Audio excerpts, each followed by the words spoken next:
નમસ્કાર વિદ્યાર્થી મિત્રો, આપ સર્વેનું સ્વાગત છે આપ સર્વેની યુટ્યુબ ચેનલ સાયન્સ વર્લ્ડની અંદર. હવે એની અંદર આજે આપણે ધોરણ 10ને લગતા એવા તમામ ટોપિક અને તમામ ચેપ્ટર વિશેની વાત કરવાની છે. આજથી આપણે શરૂઆત કરીએ છીએ ચેપ્ટર નંબર 1. તો વિદ્યાર્થી મિત્રો, આપણે યુટ્યુબ ચેનલની અંદર ધોરણ 10નો વિજ્ઞાનનો સંપૂર્ણપણે કોર્સ યુટ્યુબની અંદર ભણવાનો છે. જો તમને મારા વિડીયો પસંદ આવે તો જરૂરથી મારી ચેનલને સબસ્ક્રાઈબ કરજો, લાઈક કરજો અને શેર કરવાનું ન ભૂલતા. હવે આજે આપણે વાત કરીશું ચેપ્ટર નંબર 1 રાસાયણિક પ્રક્રિયાઓ અને સમીકરણની અંદર. હવે આ જે ચેપ્ટર છે અહીંથી આપણે શરૂઆત કરવાની છે. તો ચેપ્ટર છે એ ટોટલ આપણે બોર્ડની અંદર વાત કરીએ તો 5 માર્કનું ટોટલ આ ચેપ્ટરમાંથી પૂછાશે. હવે એની અંદર 3 માર્કનો પ્રશ્ન આવી શકે, 2 માર્કનો પ્રશ્ન આવી શકે છે. એવી રીતે પેપર સ્ટાઇલની અંદર આ ચેપ્ટરનો ગુણભાર 5 માર્કનો છે. ચેપ્ટર ખૂબ જ સરળ છે અને ખૂબ જ નાનું છે. તો આપણે આના વિશે આજે જે છે એની અંદર વાત કરવાની છે. અને કન્ટિન્યુ વિદ્યાર્થી મિત્રો બધાય ચેપ્ટર જોતા રહેજો યુટ્યુબ ચેનલની અંદર. જેમ જેમ આપણા વિડીયો આવતા જાય એમ તમે જોતા રહેજો. હવે આની અંદર આપણે વાત કરીશું કે ભાઈ રાસાયણિક પ્રક્રિયાઓ અને સમીકરણ. તો આખા ચેપ્ટરની અંદર આપણે શું સમજવાનું છે કે કોને રાસાયણિક પ્રક્રિયાઓ કહેવામાં આવશે, કઈ રીતે રાસાયણિક સમીકરણ લખવાના થશે. હવે આના પછી કેમેસ્ટ્રીના આપણે જે ટોટલ 4 ચેપ્ટર છે, પહેલું, બીજું, ત્રીજું અને ચોથું, એની અંદર તમારે પુષ્કળ પ્રમાણમાં સમીકરણ લખવાના આવશે. હવે એની શરૂઆત વિદ્યાર્થી મિત્રો આ ચેપ્ટરની અંદરથી થાય કે ભાઈ રાસાયણિક સમીકરણ આપણે લખીએ છીએ તો એની અંદર કેવા પ્રકારનું આપણે ધ્યાન રાખવું જોઈએ, ભૂલ ન થાય એવી રીતે સમીકરણ લખવાના છે. હવે રાસાયણિક પ્રક્રિયા કોને કહેવાય તો તમે ધોરણ 9ની અંદર આવા 2 ટોપિક સમજાયા હશે કે ભૌતિક ફેરફાર અને રાસાયણિક ફેરફાર. અહીં આપણે વાત કરીએ છીએ કે ભૌતિક ફેરફાર કોને કહેવાય, રાસાયણિક ફેરફાર કોને કહેવાય. તો રાસાયણિક ફેરફારની અંદર જ રાસાયણિક પ્રક્રિયાઓ સમાયેલી છે. હવે રાસાયણિક પ્રક્રિયાઓની અંદર પહેલો આપણો ટોપિક છે કે રોજિંદા જીવનની અંદર થતી રાસાયણિક પ્રક્રિયાઓ. રાસાયણિક પ્રક્રિયા કોને કહેવાય તો એક સામાન્ય છે કે કોઈ પણ પદાર્થનું દહન થાય. દહન એટલે કોઈ પણ પદાર્થ જે છે એ સળગે છે ત્યારે એની અંદર રાસાયણિક પ્રક્રિયા થાય. આ સામાન્ય માહિતી કે કોઈ પણ પદાર્થનું તમે દહન કરશો કે કોઈ પણ પદાર્થને તમે સળગાવો તો એની અંદર રાસાયણિક પ્રક્રિયા થાય અથવા તો એને સામાન્ય રાસાયણિક ફેરફાર પણ કહેવામાં આવે છે. હવે બીજી વસ્તુ કે કોઈ પણ પદાર્થ છે એનું દહન થાય તો દહન માટે જરૂરી કયો વાયુ છે તો આપણે યાદ રાખશું ઓક્સિજન. પૃથ્વી ઉપરનો તમામ પદાર્થ છે એ ઓક્સિજનની હાજરીમાં સળગે છે. એટલા માટે ઓક્સિજનને દહન પોષક વાયુ તરીકે ઓળખવામાં આવે છે. એને આપણે પ્રાણવાયુ પણ કહીએ છીએ, એ જે જીવન જીવવા માટે જરૂરી છે. હવે આ પદાર્થ જેટલા પણ સળગે છે એની અંદર રાસાયણિક ફેરફાર તમને જોવા મળશે. તો આપણે સમજીએ કે ભાઈ રોજિંદા જીવનમાં થતી રાસાયણિક પ્રક્રિયાઓ કેવી છે. 2 માર્કનો સૌથી સરળ પ્રશ્ન છે, કદાચ પૂછાય તો પહેલું છે કે લોખંડની ચીજ વસ્તુઓ જે છે એને કાટ લાગવો. હવે આપણે જોતા હોઈએ કે લોખંડના આપણે નોર્મલ ઘણો બધો ઉપયોગ કરીએ છીએ. લાંબા સમય સુધી એને જો તમે રાખી મૂકો તો એની ઉપર કાટ લાગે છે. એક પ્રકારની રાસાયણિક પ્રક્રિયા છે. લોખંડ ઉપર કાટ લાગવો રાસાયણિક પ્રક્રિયા છે. બીજું ઉદાહરણ મેં લખ્યું છે ખોરાકનું રંધાવવું. આપણે જે ખોરાક બનાવીએ છીએ એ ખોરાક રંધાય છે એની અંદર પણ રાસાયણિક પ્રક્રિયાઓ થાય છે. પછી જે શરીરમાં ખોરાકનું પાચન થવું, આપણે જે ખોરાક ગ્રહણ કરીએ છીએ એમાંથી આપણને ભરપૂર પ્રમાણમાં જે બધા શરીરને જરૂરી એવા તત્વો છે એ મળે છે. તો એની અંદર પણ રાસાયણિક પ્રક્રિયા થાય. છેલ્લો પોઈન્ટ છે શ્વસન. એને પણ આપણે રાસાયણિક પ્રક્રિયાઓ કહેશું.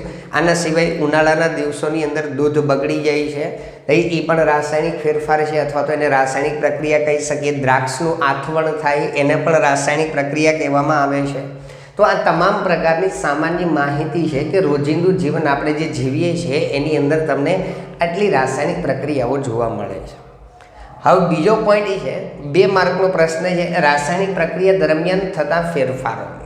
હવે ખબર કેમ પડે કે રાસાયણિક પ્રક્રિયા થાય છે તો એના તમને અહીંયા 4 માપદંડ આપેલા છે કે એની અંદર આમાંથી કોઈ એક માપદંડ એની અંદર તમને જોવા મળશે કે રાસાયણિક પ્રક્રિયા થાય એ દરમિયાન એની અંદર તમને કેવા ફેરફાર જોવા મળે છે. તો પહેલો ફેરફાર યાદ રાખશું વિદ્યાર્થી મિત્રો, ભૌતિક અવસ્થા બદલાવી. આપણે 9મા ધોરણની અંદર વાત કરીએ તો દ્રવ્ય છે એની 3 અવસ્થાઓ છે, ઘન, પ્રવાહી અને વાયુ. અહીંયા છે કે કોઈ પણ રાસાયણિક પ્રક્રિયા થાય તો પદાર્થની અવસ્થા છે એ બદલાઈ જશે. ઘણી વખત ઘનમાંથી પ્રવાહીમાં રૂપાંતર થતું હોય અથવા તો પ્રવાહીમાંથી એનું વાયુમાં રૂપાંતર થતું હોય તો પહેલો ફેરફાર તમને કોઈ પણ રાસાયણિક પ્રક્રિયા થાય એની અંદર આ જોવા મળશે. ભૌતિક અવસ્થાઓ એની બદલાઈ જશે. બીજું છે રંગ પરિવર્તન. ઘણા બધા પદાર્થો છે રસાયણ વિજ્ઞાનની અંદર કે એની અંદર તમે કોઈ રાસાયણિક પ્રક્રિયાઓ કરશો તો એનો રંગ બદલાઈ જશે. પહેલાં કંઈક રંગ અલગ હશે, પ્રક્રિયા થશે, પછી આપણને કંઈક એનો રંગ અલગ જોવા મળશે. તો આ બીજો ફેરફાર છે રંગ પરિવર્તન થાય છે. ત્રીજો ફેરફાર છે વાયુનો ઉદ્ભવ, કે કોઈ પણ રાસાયણિક પ્રક્રિયા દરમિયાન તમને ઘણા બધા નવા વાયુઓ જે છે ઉત્પન્ન થયેલા જોવા મળે છે. ઉદાહરણ તરીકે ધાતુ જે છે એ એસિડ સાથે પ્રક્રિયા કરે તો છેલ્લે એની અંદર હાઇડ્રોજન વાયુ ઉત્પન્ન થાય. આ એક રાસાયણિક પ્રક્રિયા છે. તો એમાં તમને વાયુનો ઉદ્ભવ છે એ જોવા મળે છે. અને છેલ્લો પોઈન્ટ છે તાપમાનમાં ફેરફાર. સામાન્ય જે તાપમાન છે એની કરતાં પ્રક્રિયાને અંતે કાં તો તાપમાન વધે છે અથવા તો તાપમાન ઘટે છે. ઘણી બધી રાસાયણિક પ્રક્રિયાઓ એવી હશે જેની અંદર ઉષ્મા ઉત્પન્ન થાય છે, ગરમી ઉત્પન્ન થાય છે, તો એનું તાપમાન સામાન્ય પદાર્થ કરતાં જે પ્રક્રિયાને અંતે છે એનું તાપમાન બદલાઈ જાય. તો 4 માપદંડ એવા છે કે જે રાસાયણિક પ્રક્રિયા દરમિયાન તમને ફેરફાર થતા હોય એવું દેખાડે. પહેલો ફેરફાર ફરીથી લેશું, ભૌતિક અવસ્થા બદલાવી, એટલે કે ઘન, પ્રવાહી અને વાયુ ત્રણેયમાંથી પદાર્થનું અલગ અલગ અવસ્થામાં રૂપાંતર થશે. બીજું રંગ પરિવર્તન, એટલે કે રંગનો ઉદ્ભવ થશે. ત્રીજું આવશે વાયુનો ઉદ્ભવ. મેં તમને કીધું એમ કે રાસાયણિક પ્રક્રિયા દરમિયાન ઘણા બધા પ્રકારના વાયુ પણ ઉત્પન્ન થાય છે. અને છેલ્લું છે તાપમાનમાં ફેરફાર. સામાન્ય આપણે 2 પ્રશ્નોની આજે વાત કરેલી છે. પહેલું રોજિંદા જીવનમાં થતી રાસાયણિક પ્રક્રિયાઓ, એના અહીંયા મેં ટૂંકમાં ઉદાહરણ લખ્યા છે. બીજું રાસાયણિક પ્રક્રિયા દરમિયાન થતા ફેરફાર, કેવા પ્રકારના ફેરફાર આપણને જોવા મળે છે. હવે એના પછી છે કે આપણે જે રાસાયણિક સમીકરણ લખવાનું થાય તો કેવી રીતે લખવાનું, એના માટે આપણે કઈ કઈ બાબતોનું ધ્યાન રાખશું એના વિશે આપણે સમજવાનું છે. તો એના માટે પ્રવૃત્તિ છે કે ભાઈ મેગ્નેશિયમની પટ્ટી લ્યો, તમે એને હવાની અંદર સળગાવો. તો મેગ્નેશિયમ છે એ પટ્ટીને તમે જ્યારે હવામાં સળગાવો છો ત્યારે મેગ્નેશિયમ જે એ જગારા મારતી જ્યોત સાથે સળગે છે. એક સાથે ઘણી બધી અગ્નિ ઉત્પન્ન થાય અને સફેદ જગારો ઉત્પન્ન થાય એવી જ્યોતથી મેગ્નેશિયમ સળગે છે. અને એ મેગ્નેશિયમની પટ્ટી સળગી ગયા બાદ એની તમને રાખ જોવા મળશે. તો આ રાખ છે એ રાસાયણિક પ્રક્રિયાને અંતે આપણને એક મળતો પદાર્થ છે જેને આપણે કહીશું મેગ્નેશિયમ ઓક્સાઇડ. હવે આજે હું શબ્દમાં બોલ્યો છું કે ભાઈ મેગ્નેશિયમ પ્રક્રિયા કરે છે, સળગાવો એટલે હવામાં પ્રક્રિયા કરે. અને હવાની અંદર આપણે અગાઉ વાત કરી કોઈ પણ પદાર્થ હવામાં સળગશે, કોની હાજરીમાં સળગશે? ઓક્સિજનની હાજરીમાં સળગશે. તો મેગ્નેશિયમને તમે જ્યારે સળગાવો છો ત્યારે હવાની હાજરીમાં સળગે છે અને મેગ્નેશિયમ ઓક્સાઇડ નામનો પદાર્થ આપણને છેલ્લે મળે છે. હવે આ જે છે એને આપણે શબ્દોમાં લખવું હોય તો આપણે આવી રીતે લખી શકાય કે મેગ્નેશિયમ પ્લસ કોની સાથે કોની હાજરીમાં સળગે છે? તો કે મેગ્નેશિયમ છે એ ઓક્સિજનની હાજરીમાં સળગે છે. તો અહીંયા આપણે લખશું ઓક્સિજન. મેગ્નેશિયમ પ્લસ ઓક્સિજન આ બે વચ્ચે પ્રક્રિયા થાય તો છેલ્લે મેં તમને કીધું આપણને મેગ્નેશિયમ ઓક્સાઇડની રાખ મળશે. બે વચ્ચે પ્રક્રિયા થઈ ગયો, છેલ્લો પદાર્થ આપણને મળશે એને આપણે કહેશું મેગ્નેશિયમ ઓક્સાઇડ. હવે આપણે સામાન્ય શબ્દોની અંદર આવી રીતે તમે સમીકરણને લખી શકો છો કે મેગ્નેશિયમની પટ્ટી ઓક્સિજનની હાજરીમાં સળગે તો મેગ્નેશિયમ ઓક્સાઇડ નામનો પદાર્થ ઉત્પન્ન થાય જેને આપણે સામાન્ય ભાષામાં રાખ એવું કહીએ છીએ. મેગ્નેશિયમની પટ્ટી સળગે છે ત્યારે ખાસ યાદ રાખજો જ્યોત કેવા રંગની ઉત્પન્ન થશે? તો જગારા મારતી સફેદ રંગની જ્યોત ઉત્પન્ન થાય.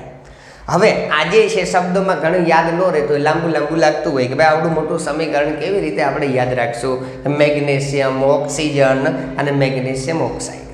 તો આને આપણે સામાન્ય રીતે સંજ્ઞાના સ્વરૂપમાં પણ લખી શકીએ છીએ. સંજ્ઞા આપણે નોર્મલ મેગ્નેશિયમ છે એને આપણે Mg તરીકે ઓળખીએ છીએ.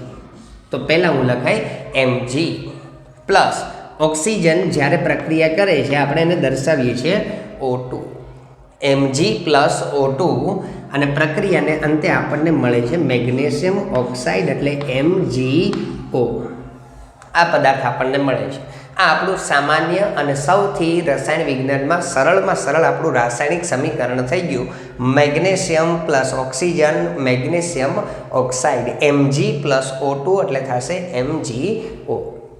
હવે પછી આપણે એક વિડીયોની અંદર કઈ રીતે આ બે પ્રક્રિયકો જોડાય છે અને નિપજ મળે છે એનું સમીકરણ કઈ રીતે યાદ રાખવું, ગોખવું ન હોય તો એનો આપણે અલગથી એક વિડીયો બનાવવાના છે, જેની અંદર બેઝિક રાસાયણિક સૂત્રો, રસાયણ વિજ્ઞાનના તમામ તમને હું સમજાવીશ. સંયોજકતાના આધારે તમારે ખાલી આપણે 1 થી 20 તત્વોના નામ અને અમુક તત્વોની સંયોજકતા તમારે યાદ રાખવાની.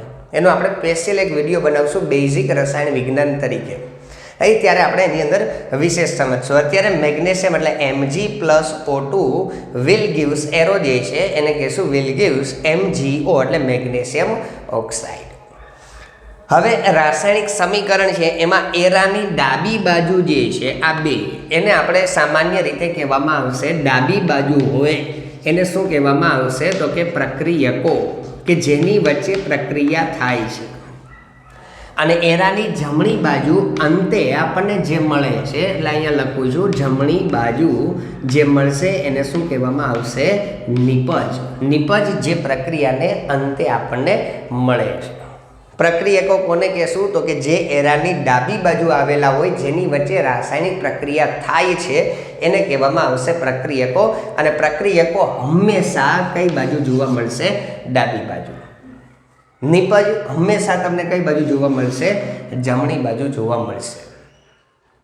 હવે આ જે સમીકરણ છે એની અંદર એરો જે છે એ દર્શાવે છે કે બે પદાર્થ વચ્ચે પ્રક્રિયા થઈ છેલ્લે આપણને શું મળે છે, નિપજ. આ તીર એરો જેને આપણે કહીએ છીએ એ દર્શાવે છે પ્રક્રિયાઓ થાય છે.